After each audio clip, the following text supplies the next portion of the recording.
Hey everyone. Tonight we're not digging into ancient battles or forgotten laws, nor the rise and fall of empires in the conventional sense. We're venturing somewhere even older, more fundamental, a place that underpins every civilization, every human endeavor. We're exploring the genesis, the evolution, and the enduring power of the story itself. Long before we built cities with towering ziggurats, before we forged empires with iron and will, or even before we scratched the first tentative symbols onto damp clay, we told stories. It's a human instinct, as deep as breathing, as vital as fire, as essential as the need for connection.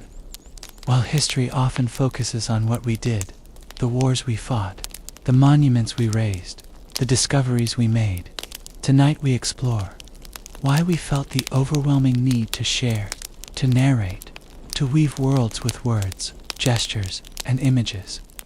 So, find a comfortable spot, perhaps your favorite chair. Maybe pour yourself a drink, something to sip as we journey through time. Let the lights dim, and allow the quiet hum of your world to be the backdrop to ours. If you enjoy these explorations into the heart of human experience, consider liking the video and subscribing. It genuinely helps this channel reach others who might share our curiosity. And as always, I'd love to hear from you in the comments. Where are you listening from tonight? And what story, big or small, ancient or modern, has truly shaped the way you see the world? Now, let's take a deep breath and travel back together, back to the very first spark, to that almost unimaginable moment when humanity decided that raw experience wasn't enough. It needed to be retold, reshaped, and remembered. The whispering cave, echoes before words, and the primal narrative. Imagine a world cloaked in primordial silence, punctuated only by the sounds of nature, the rustle of wind through primeval forests, the distant roar of a saber-toothed cat, the crackle of a nascent fire. A world without language as we comprehend it today. A world of grunts, gestures, the subtle shift of body language, and the raw, immediate, often brutal, experience of survival. Yet, even here, in this pre-linguistic dawn, the seed of story was undeniably planted. Think of the earliest cave paintings, those haunting bison, graceful deer, and imposing mammoths dancing across uneven stone walls in the flickering, unreliable torchlight found in places like Lascaux in France, Altamira and Spine, or Chavet Cave. Some of these images date back an astonishing 30,000 to 40,000 years. Were these simply art in our modern sense, decoration for a bleak existence? Or were they something far more profound? Many anthropologists and archaeologists believe they were the first visual narratives, a silent reenactment of the hunt, not just a depiction of an animal, but the story of its pursuit, its power, its spirit.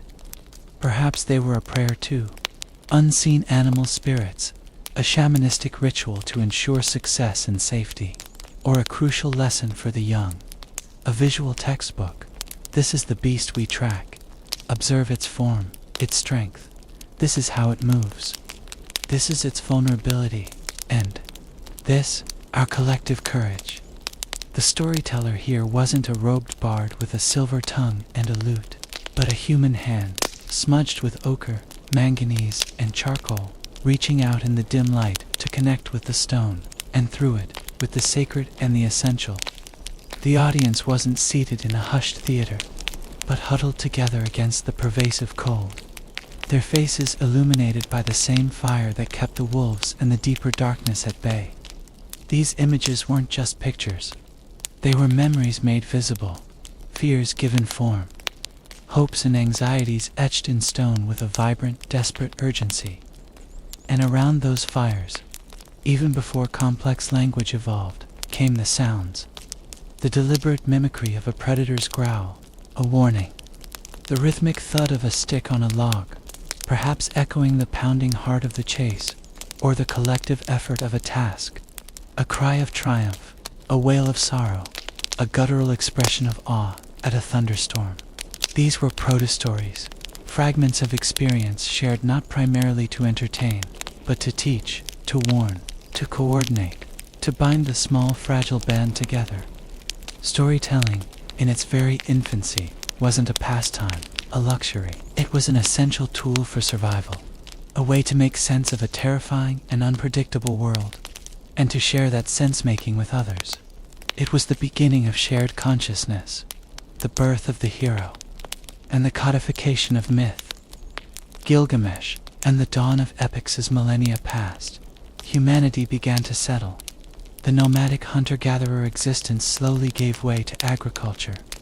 Two villages that grew into the first bustling, complex cities in the fertile crescent of Mesopotamia. Survival was still a daily concern, but now, with a more stable food supply and a more structured society, there was also time for intricate pantheons of gods, for powerful kings who claimed divine sanction, for profound questions about life, death, justice, and the very meaning of existence. And crucially, with the invention of writing, cuneiform script scratched onto wet clay tablets around 3200 BCE, stories found a new, revolutionary permanence, no longer reliant solely on the fallible human memory and the fluid nature of oral transmission. Narratives could be codified, preserved with greater fidelity, and passed down through generations, even across empires. It is from this era that one of humanity's oldest surviving works of epic literature emerges, the tale of Gilgamesh, the semi-mythical king of Uruk. And what a story it is, a sprawling narrative of heroism, hubris, friendship, loss, and the agonizing quest for meaning. Gilgamesh is initially presented as a tyrannical, arrogant ruler, his power unchecked, his people groaning under his excesses. The gods, hearing their cries, create Enkidu, a wild man from the steppe, to be his equal and his challenger. Their initial confrontation leads not to destruction, but to a profound friendship. Together, these two companions embark on heroic quests, slaying fearsome monsters like Humbaba, the guardian of the cedar forest, and the bull of heaven, sent by the vengeful goddess Ishtar. These are tales of daring, of pushing the boundaries of human capability. But when Enkidu, as punishment from the gods for their defiance, falls ill and dies a slow, agonizing death, Gilgamesh is shattered. His friend's demise forces him to confront his own mortality, and he is overcome with an existential terror. This grief and fear of oblivion send him on a desperate, solitary search for immortality, a journey to the ends of the earth to find Utnapishtim, the survivor of the great flood, who was granted eternal life by the gods. Gilgamesh endures incredible hardships, crosses the waters of death, but ultimately, his quest fails. He cannot escape the fate of all mortals. Yet, in that failure, he finds a different kind of wisdom, a more mature understanding. He returns to Uruk, and as he gazes upon the mighty walls he himself had built, he realizes that true immortality lies not in defying death, but in the legacy one leaves behind, the achievements, the contributions to one's community, the stories that will be told.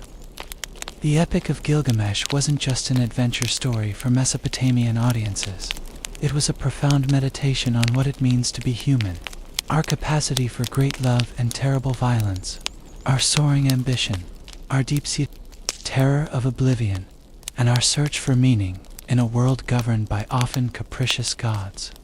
It set the template for the hero's journey, a narrative pattern we see echoed in countless stories across cultures and millennia. For the Mesopotamians, these epics, likely recited in temples during religious festivals or in royal courts to celebrate kingship, weren't just entertainment. They were a way of understanding their complex world, their powerful gods, and their own fragile, yet significant, place within the cosmic order. Storytelling was becoming a sophisticated instrument for grappling with the biggest questions of existence, divine narratives, and the performative word. Egyptian myths, rituals, and the power of utterance let us journey south, along the life-giving waters of the Nile, to ancient Egypt, a civilization that endured for over 3 millennia, characterized by its monumental architecture, its intricate religious beliefs, and its profound obsession with eternity, with cosmic order and with the inherent power of words themselves. For the ancient Egyptians, stories were not mere accounts of past events or fictional diversions. They were active, potent forces that could shape reality, influence the divine, and ensure the continuity of life in the cosmos. To speak a name was to give it existence and power. To tell a myth was not just to recount it, but to participate in the ongoing divine drama, to reinforce its truth and efficacy. Their mythology was a rich, complex, and sometimes contradictory tapestry, woven with a pantheon of gods and goddesses who embodied natural forces and human experiences. There was Ra, the majestic sun god, sailing his celestial barge across the sky by day and through the perilous underworld by night. Isis, the powerful sorceress, the devoted wife and archetypal mother goddess, who, through her magic and unwavering love, resurrected her murdered husband, Osiris. Osiris himself, the lord of the underworld and judge of the dead, and their son Horus, the falcon-headed god of kingship, who avenged his father against the chaotic usurper Set. These weren't quaint fables for children. They were foundational, narratives that explained the cyclical rhythms of nature, the annual, vital flooding of the Nile, the daily passage of the sun, the seasons, and the fundamental mysteries of life, death, and rebirth. The story of Osiris, treacherously murdered and dismembered by his jealous brother Set, and then painstakingly reassembled and brought back to life by Isis and her sister Nephthys, wasn't just a tragic myth. It was the central promise of resurrection, the divine blueprint for the afterlife that every Egyptian, from pharaoh to commoner, hoped to navigate successfully. The trials Osiris faced in the underworld became the model for the soul's journey after death. Hieroglyphs, those beautiful and intricate sacred carvings, adorned temple walls, tomb interiors, obelisks, and papyrus scrolls, telling these stories in vibrant, enduring detail. Priests and priestesses, in elaborate temple rituals, recited hymns, incantations, and litanies, believing that the precise and correct utterance of these sacred words could influence the gods, maintain Mahat ward off chaos, and ensure the deceased's safe passage into the afterlife. Scribes, the highly trained keepers of this written knowledge, held immense power and prestige in Egyptian society. In Egypt, storytelling, particularly in its ritualized forms, was an act of magic, a way of maintaining cosmic balance, a performative act that made things happen. The words themselves were sacred, imbued with creative and destructive potential, and terrifyingly real. To be declared Makaru, true of voice or justified before the divine tribunal in the afterlife, was the ultimate aim, and the stories, the spells, the books of the dead, showed the way. Even everyday tales, like the tale of the eloquent peasant, explored themes of justice and order, reflecting the deep societal importance of Mat. The stage is mirror and crucible. Greek drama, oral epics, and philosophical inquiry. Now let us sail across the wind-dark Aegean Sea to ancient Greece, where storytelling takes another revolutionary leap, exploding with intellectual fervor and artistic innovation.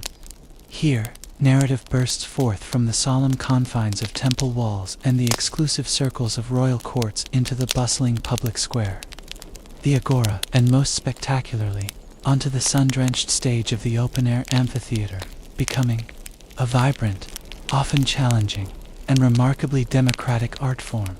The Greeks, with their insatiable curiosity, their passion for debate, and their celebration of human reason logos, transformed narrative into drama, tragedy tragoidia, and comedy commodia performed as part of religious festivals, like the Dionysia in Athens, for thousands of citizens.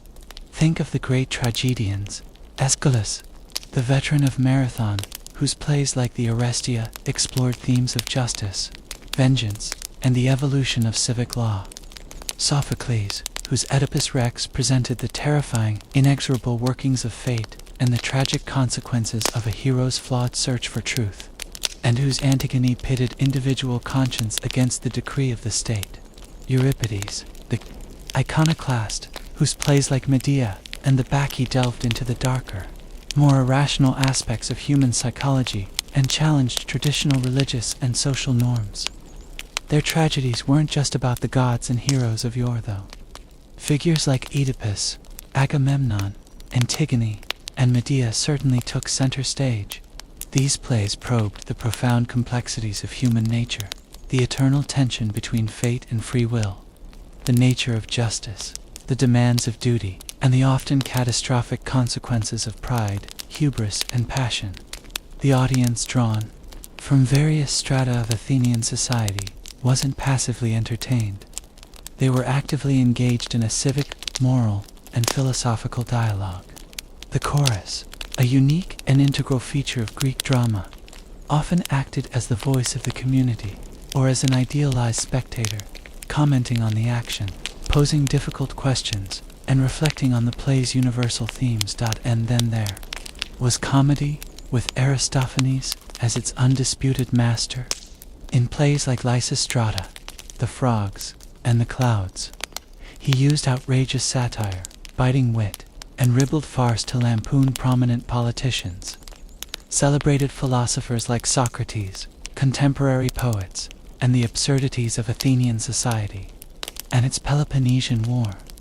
In a vibrant democracy like Athens, the theater was a crucial space for critical engagement, for holding power accountable, for public discourse, and for the essential, cathartic act of laughing at oneself and one's institutions. Beyond the formal stage, oral storytelling continued to flourish.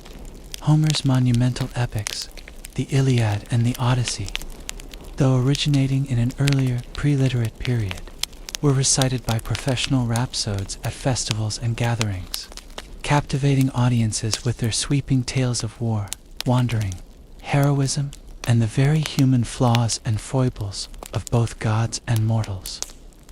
Aesop's fables, simple animal stories with clear moral lessons, were part of the popular oral culture passed down through generations.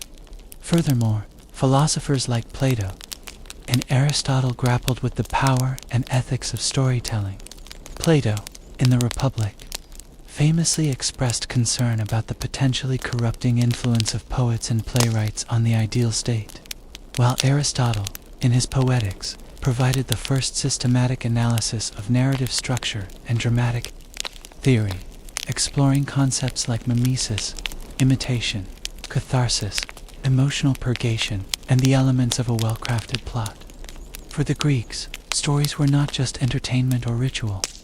They were a crucible for thought, a gymnasium for the soul, a vital means of exploring what it meant to be human in a complex and often perplexing universe. Imperial epics, rhetorical power, and public spectacle, Rome's pragmatic and performative narratives as the burgeoning power of Rome rose to dominate the Mediterranean world. Its approach to storytelling reflected its distinct character, pragmatic, disciplined, powerful, and often overtly in service of the state and its imperial ambitions. While the Romans deeply admired and consciously imitated Greek literary and artistic forms, their narratives frequently carried a different weight, a Roman gravitas, a sense of destiny and order. Virgil's Aeneid, commissioned in spirit if not directly by Emperor Augustus, was meticulously modeled on Homer's epics but served a clear Roman purpose. It wasn't just an epic adventure of a Trojan hero escaping his burning city. It was a foundational myth for Rome itself, linking its origins to the pious, duty-bound Trojan prince Aeneas, and thereby legitimizing Augustus's new imperial rule and the Pax Romana. Pietas, duty to gods, state, and family, fortitude, and the inexorable march of Roman destiny were its resonant watchwords. Roman historians like Livy in his Ab Orb, Condita, from the founding of the city, and Tacitus in his Annals and Histories, chronicled the rise of the Republic and the complexities of the early empire. Their works, though striving for a degree of accuracy, often blended factual accounts with compelling moral lessons, dramatic character sketches, and a clear sense of Roman identity. Their histories were not just inert records. They were carefully constructed narratives designed to inspire Roman virtues, warn against corruption and vice, and celebrate the enduring greatness of Rome, or in Tacitus's case, too critically, lament its perceived decline under certain emperors. Rhetoric, the art of persuasive public speaking, was absolutely central to Roman political and legal life. Orators like Cicero, with their masterful command of language, their carefully structured arguments, and their ability to weave compelling narratives, could sway senates, influence court decisions, and rouse public crowds. Storytelling, in this context, was a potent political tool, a weapon in the forum. Even in the realm of popular entertainment, Roman storytelling possessed a distinct flavor. While they had theater, often featuring translations or adaptations of Greek comedies, Plautus and Terence, and rather more risk pantomimes and the truly grand public spectacles of the Colosseum and other arenas, gladiatorial combat, wild beast hunts, Venetians' chariot races in the Circus Maximus, and even elaborate mock naval battles, naumachia, were themselves a form of brutal, visceral, and highly popular storytelling. These weren't just games. They were dramatic displays of Roman power, of life and death, played out as public theater, reinforcing social hierarchies and the empire's dominion over nature and its enemies. Ovid's Metamorphoses, a vast and dazzling collection of classical myths revolving around the theme of transformation, offered a more playful, witty, and subversive take on traditional tales, showcasing a sophisticated urban sensibility. Yet, even its elegance and literary flourish spoke to a confident, world-dominating culture. In Rome, stories were frequently tools for forging an imperial identity, for political persuasion, for moral instruction, for public spectacle, and for social control. They were, on the whole, less about questioning the fundamental nature of the cosmos, and more about ordering and celebrating the known world under Roman rule. Sacred scrolls, moral allegories, and whispered parables, the storytelling of wisdom. Traditions while empires like Rome focused on grand, public narratives of power and order, other storytelling traditions, both within and beyond their borders, were taking deep root, concentrating not on conquest or civic spectacle, but on the inner life of the individual, on morality, spirituality, and the nature of the divine. In the ancient Near East, within the Roman province of Judea and its diaspora, the Hebrew Bible, or Tanakh, for Jewish tradition, the Old Testament for Christians, was being compiled, edited, and canonized. This extraordinary collection of texts encompassed law, Torah, prophecy, Nevi'im, poetry like the Psalms, wisdom literature like Proverbs and Ecclesiastes, and, pervading all of it, powerful stories, tales of creation and the first humans, of patriarchs like Abraham and matriarchs like Sarah, of the dramatic exodus from Egypt led by Moses, of conquest and settlement in the Promised Land, of flawed kings like David and wise prophets like Isaiah. These narratives weren't intended as mere historical chronicles in the modern sense. They were profound theological explorations of God's covenantal relationship with humanity, particularly the people of Israel, grappling with themes of justice, mercy, faithfulness, sin, and redemption. The enduring power of a story like that of Abraham's near sacrifice of Isaac, or David's confrontation with Goliath, or the poignant tale of Ruth, lay in its ability to convey complex spiritual and ethical truths through relatable, intensely human drama. Further east, beyond the reach of Roman legions, the vast subcontinent of India was nurturing its own monumental epic traditions. Ancient poems like the Mahabharata, one of the longest poems ever written, and the Ramayana were taking shape, evolving through centuries of oral recitation and eventual inscription. These sprawling, multifaceted narratives, populated by gods incarnate, powerful demons, noble warriors, wise sages, and virtuous heroines explored concepts of dharma, duty, righteousness, cosmic order, karma, the consequences of actions, moksha, liberation, and the full spectrum of the human condition with incredible depth, psychological nuance, and philosophical richness. The Bhagavad Gita, a pivotal and self-contained segment within the Mahabharata, presented a profound philosophical dialogue between the warrior prince Arjuna and his charioteer, the god Krishna, set dramatically on the cusp of a cataclysmic battle. It explored themes of duty, action, devotion, and the nature of reality. Similarly, Buddhist Jataka tales, charming and insightful stories recounting the Buddha's previous lives in various forms, human, animal, deity, used simple fables and engaging human encounters to illustrate core moral lessons, the virtues of compassion and wisdom, and the intricate workings of karma on the path to enlightenment. In China, long before its unification under the Qin dynasty, philosophers like Confucius, Kongfuzi, and Lao Tzu, the traditional author of the Tao Te Ching, emphasized the importance of tradition, filial piety, social harmony, and living in accordance with the natural order, the Tao. Stories, historical anecdotes, and accounts of exemplary sages and rulers served as crucial moral exemplars, illustrating virtues to be emulated and vices to be avoided. Parables became an exceptionally potent tool across many of these wisdom traditions. Short, often deceptively simple, allegorical stories designed to provoke thought, challenge assumptions, and convey deep ethical or spiritual teachings in a memorable and accessible way. Think of the parables of Jesus in the Christian New Testament, such as the Good Samaritan or the Prodigal Son. These weren't grand, imperial epics. They were intimate, transformative tales that spoke directly to the core of human experience, questioning societal norms and inviting personal reflection. For these diverse wisdom traditions, storytelling was often a sacred act, a vital means to transmit timeless values, understand the nature of suffering, find meaning in a complex world, and cultivate a path toward spiritual awakening or enlightenment. It was less about external power and more about inner transformation and the cultivation of wisdom.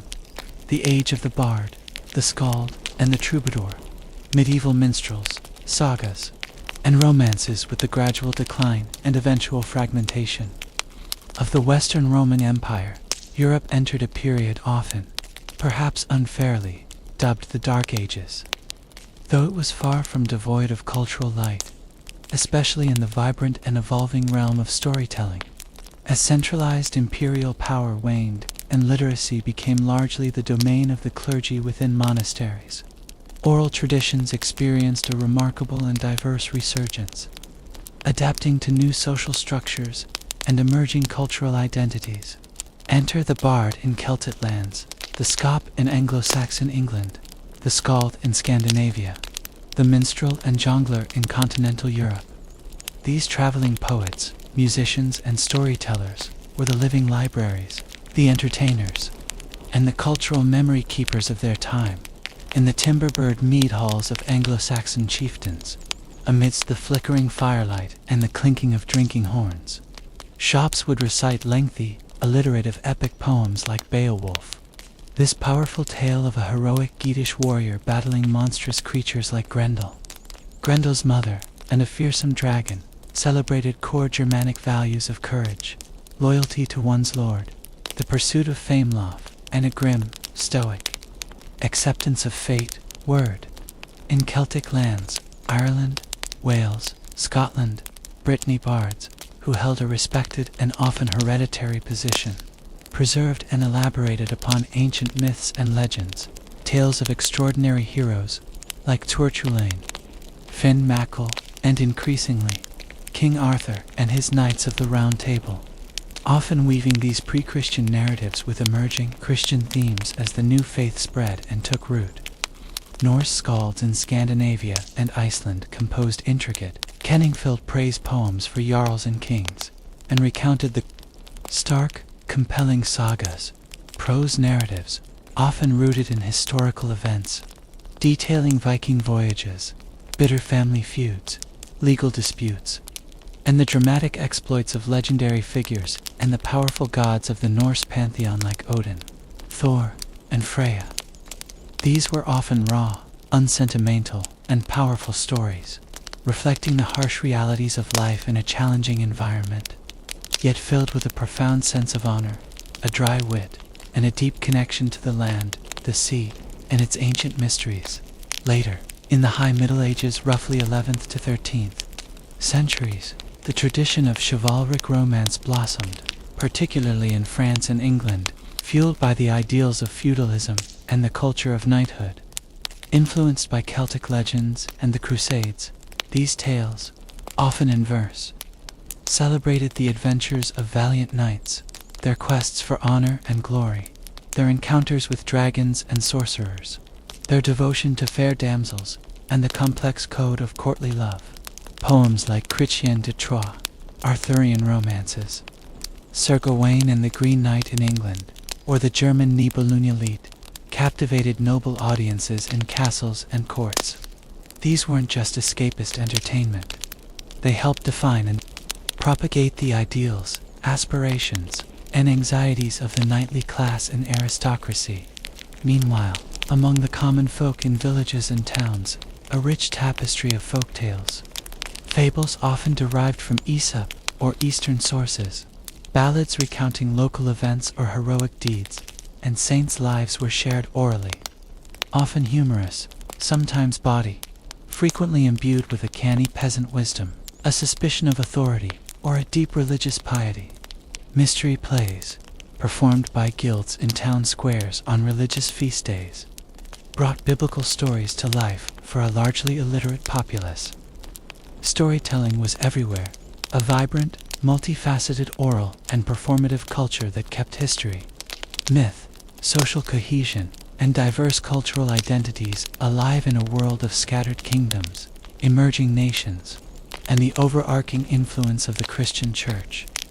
The revolution of print, Gutenberg, the novel, and the rise of the individual voice and reader for millennia. The vast majority of stories were primarily heard in communal settings or seen in performance, recited by a storyteller, sung by a minstrel, enacted on a stage, or depicted in art. Access to written texts, painstakingly hand-copied onto parchment or vellum by scribes in monastic scriptoria or urban workshops, was expensive and largely limited to the wealthy elite, the clergy and scholars. Then, in the mid-15th century, in Mainz, Germany, Johannes Gutenberg's development of the printing press, utilizing movable metal type, triggered a communications revolution that would profoundly and irrevocably change the landscape of storytelling and, indeed, the course of Western civilization. Suddenly, books and other texts could be mass-produced with unprecedented speed and at a relatively lower cost. Knowledge and narratives were no longer solely the domain of the privileged few. Literacy, spurred by the Reformation's emphasis on individual Bible reading and the humanist currents of the Renaissance, began to spread gradually beyond monasteries, universities, and aristocratic circles. This was a revolution not just in technology, but in human consciousness, in how information was disseminated, and how individuals engaged with ideas and stories. The impact on storytelling itself was profound and multifaceted.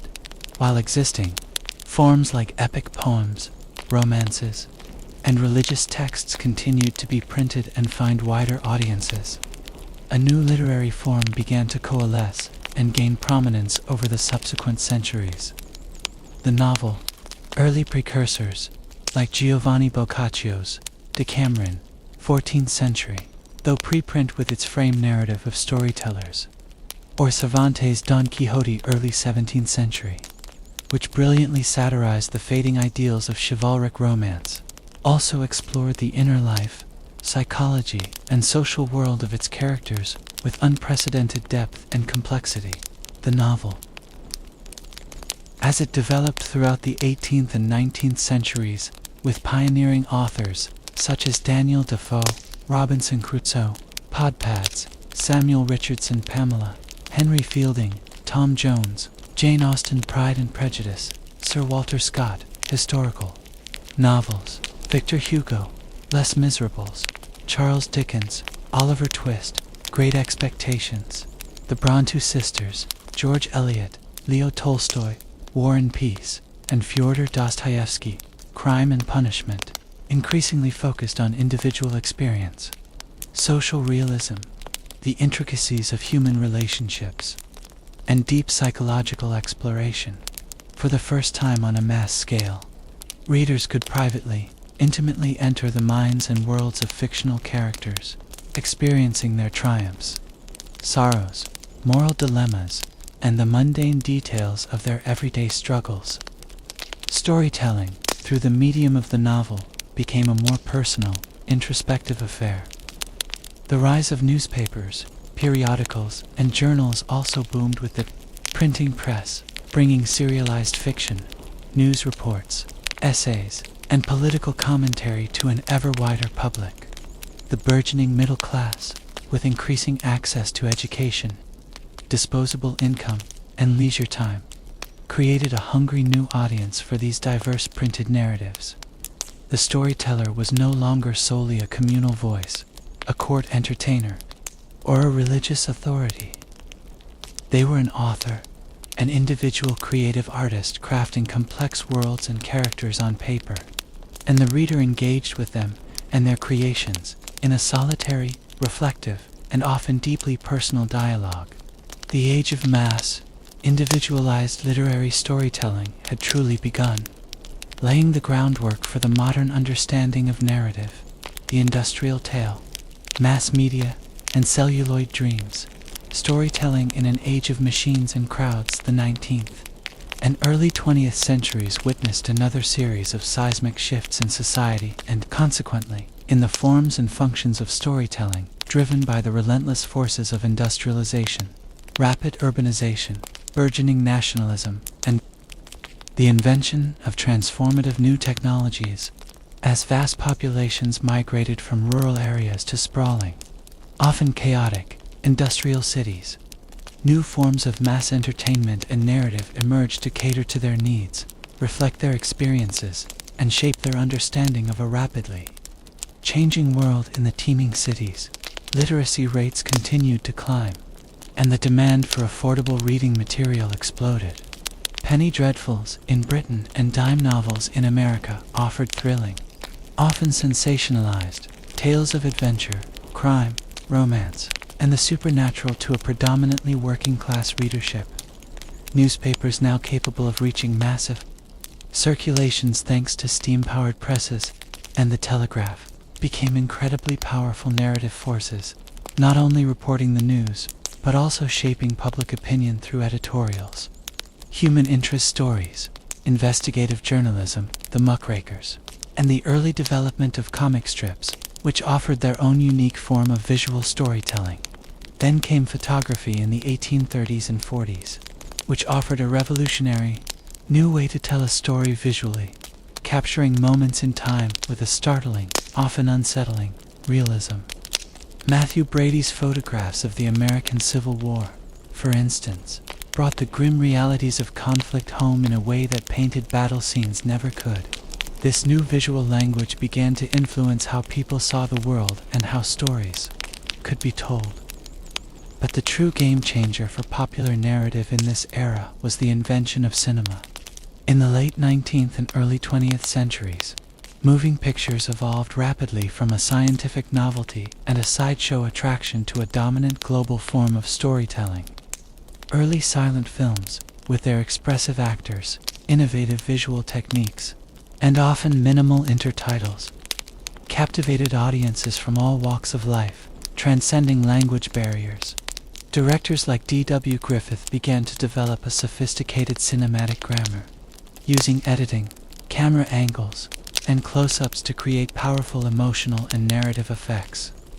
With the advent of synchronized sound in the late 1920s talkies, Hollywood truly became a dream factory, churning out westerns that mythologized the frontier, lavish musicals that offered escapism during the Great Depression, gritty gangster films that reflected urban anxieties, and romantic comedies that shaped ideals of love and courtship. These films created shared cultural experiences and new archetypes that resonated across nations. Radio, 2, emerged in the 1920s as a powerful and intimate storytelling medium. Serialized dramas, soap operas, adventure programs, mystery shows, news broadcasts, and comedies filled homes with voices from afar, igniting the imagination through sound alone. Families would gather around the radio, much like ancient communities gathered around a fire, to listen to shared stories. These new mass media didn't entirely replace books or live theater, but they offered different, often more immediate and immersive kinds of narrative experiences. They were capable of reaching unprecedented numbers of people simultaneously, fostering a sense of national or even international community around shared stories. Storytelling was rapidly becoming a major industry, a potent tool for entertainment, education, advertising, propaganda, and the construction of cultural identities. The lone storyteller at the village campfire was now joined by powerful studio heads, teams of scriptwriters, radio personalities, and newspaper magnates, all competing for the public's attention and, increasingly, shaping its perceptions.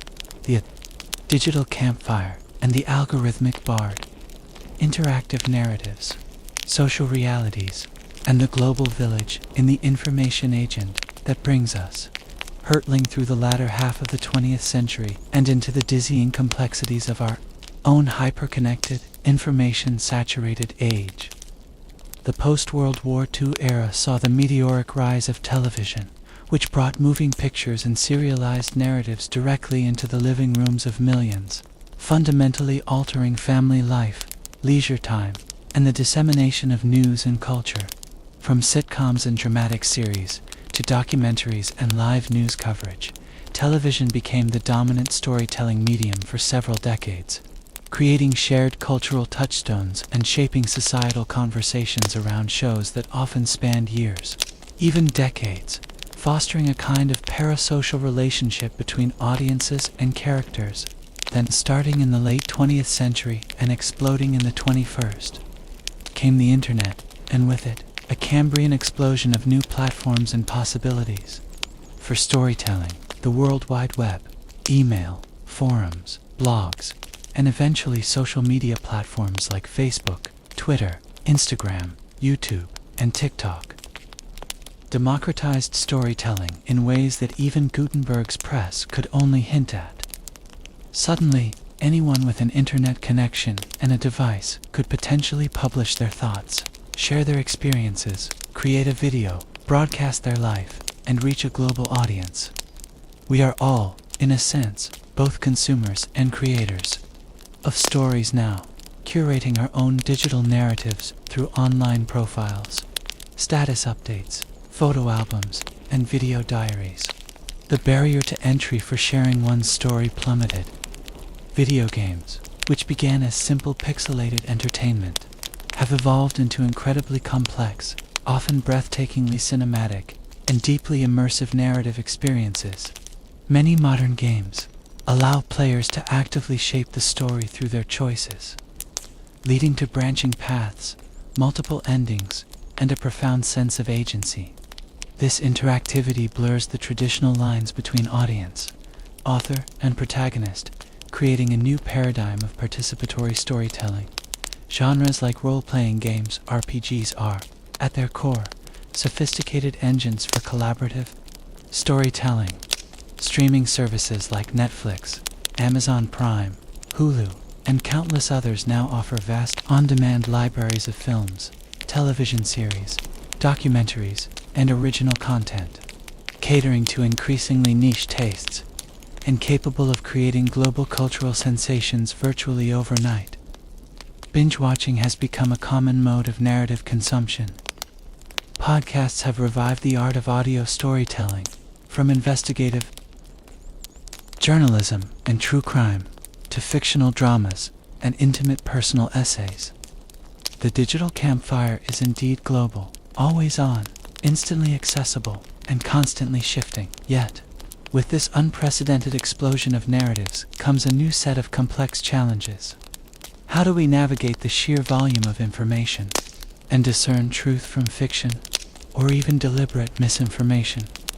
In an age of fake news, deepfakes, and algorithmically curated filter bubbles, how does the constant bombardment of stories, often designed for maximum engagement and virality, affect our attention spans, our capacity for deep reflection, our empathy, and our fundamental understanding of the world?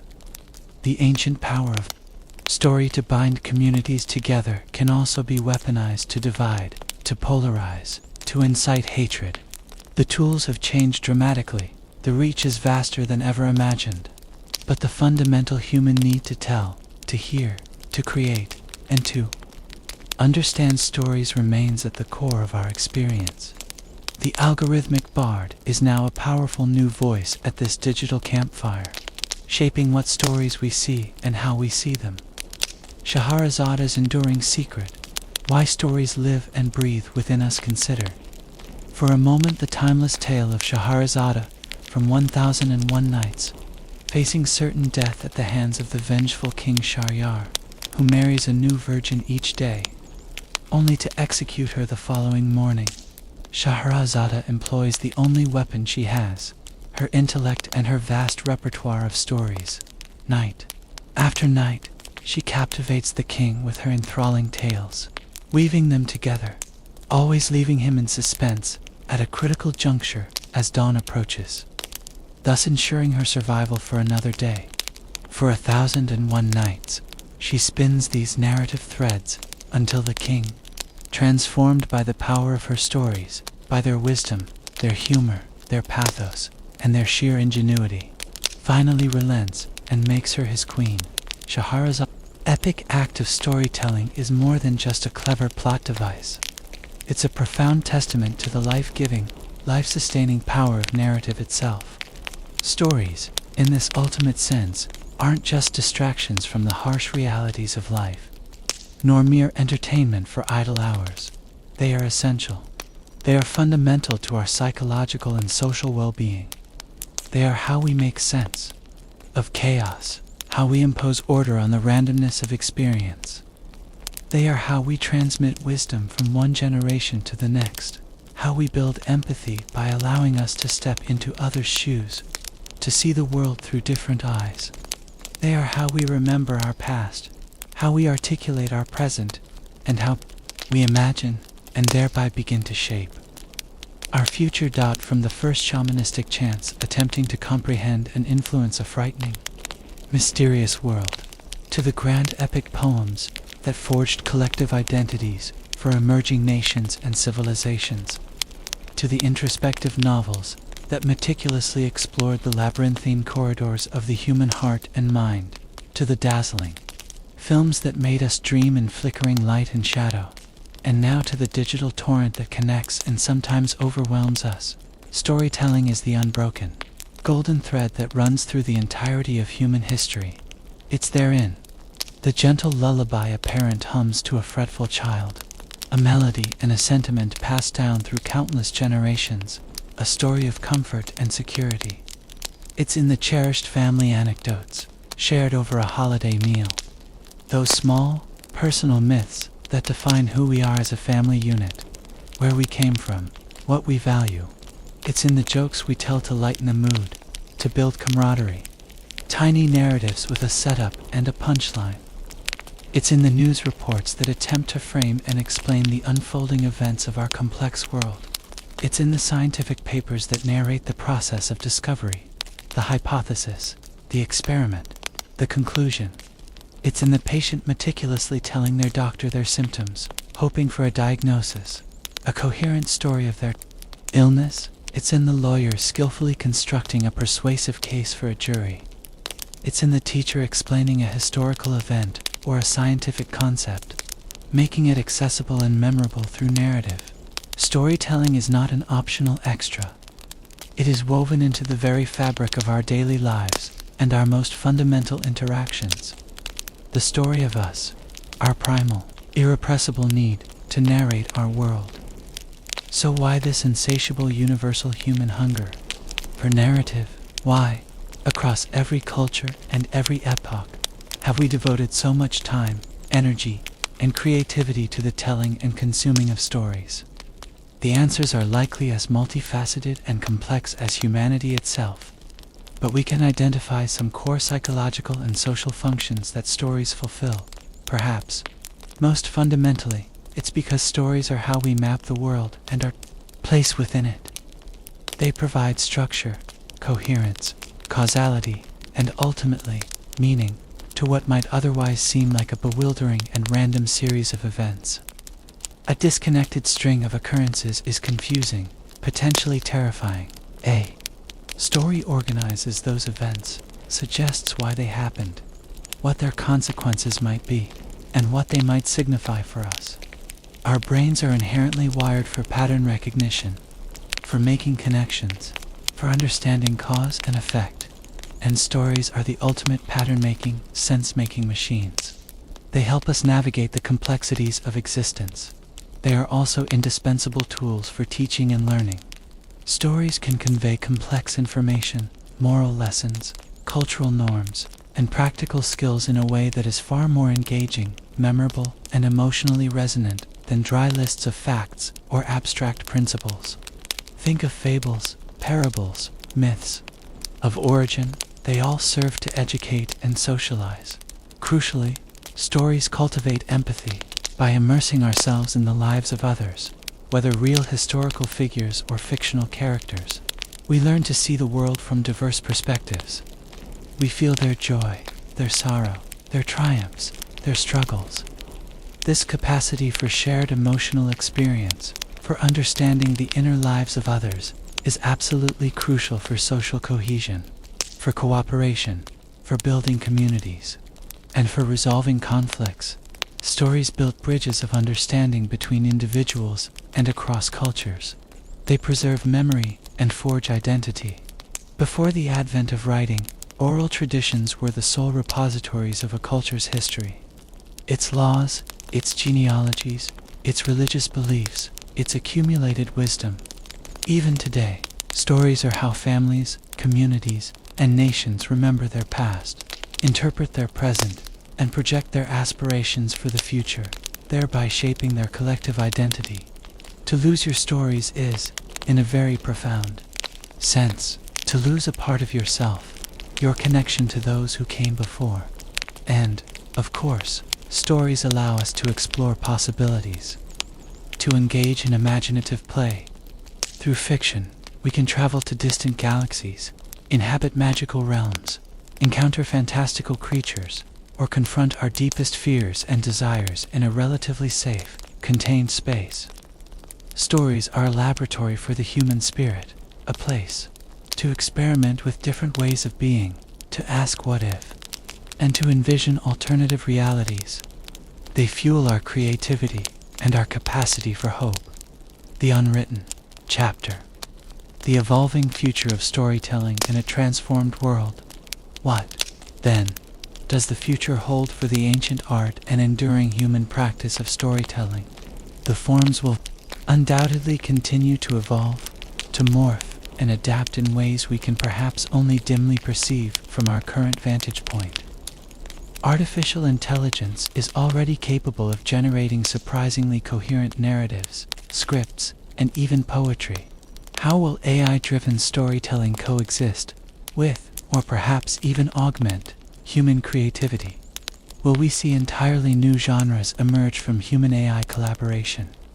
Virtual reality VR and augmented reality AR promise even more immersive and embodied narrative experiences, potentially dissolving the boundaries between the story world and our own perceived reality. Imagine walking through a historical event as an active participant, or interacting with fictional characters in a truly three-dimensional, sensory way. Transmedia storytelling, where narratives unfold across multiple platforms, engaging audiences in different ways, is already well established and will likely become even more sophisticated. Interactive narratives, where the audience's choices genuinely shape the unfolding plot and its outcomes, will continue to challenge traditional notions of authorship and reception. The ethical considerations surrounding storytelling will also become increasingly complex. In an era of deepfakes and sophisticated disinformation campaigns, how will we verify the authenticity of narratives, particularly those presented as factual? What responsibilities do storytellers, human or artificial, have in a world grappling with climate change, social inequality, and political polarization? Can stories help us navigate these immense challenges, or will they be co-opted to further divide and confuse? But amidst all this technological flux and ethical uncertainty, the core, I believe, will remain steadfast. The fundamental human need to connect with others, to understand ourselves and our world, to share our experiences, and to find meaning in the grand, often bewildering, sweep of existence.